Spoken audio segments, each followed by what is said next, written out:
बिस्मिल्लाहिर्रहमानिर्रहीम। आज के हमारे वीडियो लेक्चर में हम डिस्कस करेंगे नरेशन क्या है और नरेशन के जो दो टाइप्स हैं वो कौन कौन से हैं। आपको बताता चलूं कि नरेशन का मकसद होता है गुफ्तगू, बात करना या गुफ्तगू करना, बात करना। इसको हम इंग्लिश में कहते हैं नरेशन। बेसिकली ये नाउन है, इसका वर्ब होता है नरेट। नरेट का मतलब होता है the way of telling a story, way of telling a story. तो कोई भी बात बताने के हमारे पास दो तरीकेकार होते हैं। एक तरीकेकार को हम कहते हैं डायरेक्ट स्पीच, दूसरे तरीकेकार को कहते हैं इनडायरेक्ट स्पीच। ये दोनों जो तरीकेकार है ये नरेशन के दो टाइप्स भी हम इन्हें कह सकते हैं। पहले हम डायरेक्ट स्पीच पे आएंगे तो डायरेक्ट स्पीच किसे कहते हैं या डायरेक्ट स्पीच किसको कहा जाता है।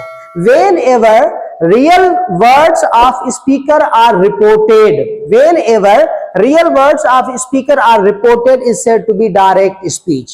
अगर आपको छोटी सी एग्जांपल देके मैं समझाऊं कि तीन दोस्त हैं ए, बी और सी।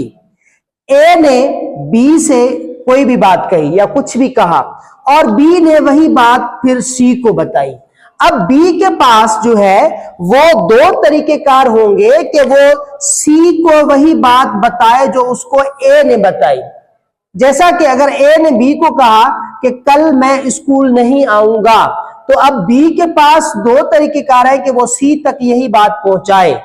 एक तरीकेकार को हम डायरेक्ट स्पीच कहेंगे, दूसरे तरीकेकार को हम इनडायरेक्ट स्पीच कहेंगे। अगर इस तरीके से बी सी को यह मैसेज कन्वे करे कि ए ने कहा कल मैं स्कूल नहीं आऊंगा, ए ने कहा कल मैं स्कूल नहीं आऊंगा, तो ये हो गया डायरेक्ट स्पीच, क्योंकि बी ने एग्जैक्टली वही वर्ड्स ए वाले कन्वे करके सी तक वो मैसेज पहुंचा दिया।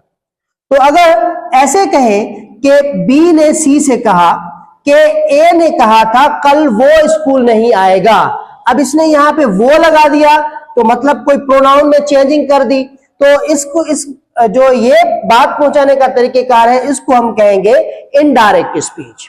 तो डायरेक्ट स्पीच में जब भी कोई सेंटेंस लिखा जाता है वो सेंटेंस हमेशा दो पार्ट्स में डिवाइड होता है, one before the comma and other is after the comma. और ये बात याद रखें कि जो डायरेक्ट स्पीच का सेंटेंस होगा वो दो पार्ट्स में होगा। एक पार्ट को हम कहेंगे रिपोर्टिंग स्पीच और दूसरे पार्ट को हम कहते हैं रिपोर्टेड स्पीच। तो जो पार्ट रिपोर्टेड स्पीच होगा वो हमेशा इन्वर्टेड कॉमा में बंद किया जाता है, वो इन्वर्टेड कॉमा में इनक्लोज होता है। इस सिंबल को हम कहते हैं इन्वर्टेड कॉमा, इन्वर्टेड कॉमा।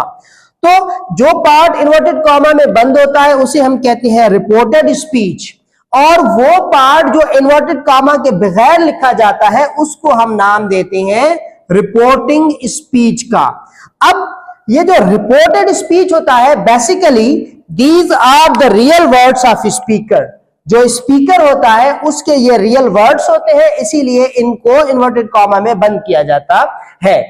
एक और बात याद रखें कि ये एक फास्ट एंड हार्ड रूल नहीं है कि आप रिपोर्टेड स्पीच को बाद लिखें और पहले रिपोर्टिंग स्पीच को लिखें। इसी सेंटेंस को हम ऐसे भी लिख सकते हैं, I write a copy he said to me.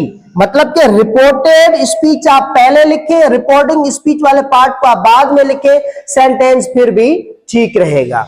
So it was all about the very brief introduction to the narration. In our next video, we shall discuss the entire rules of changing a sentence from direct speech to indirect speech.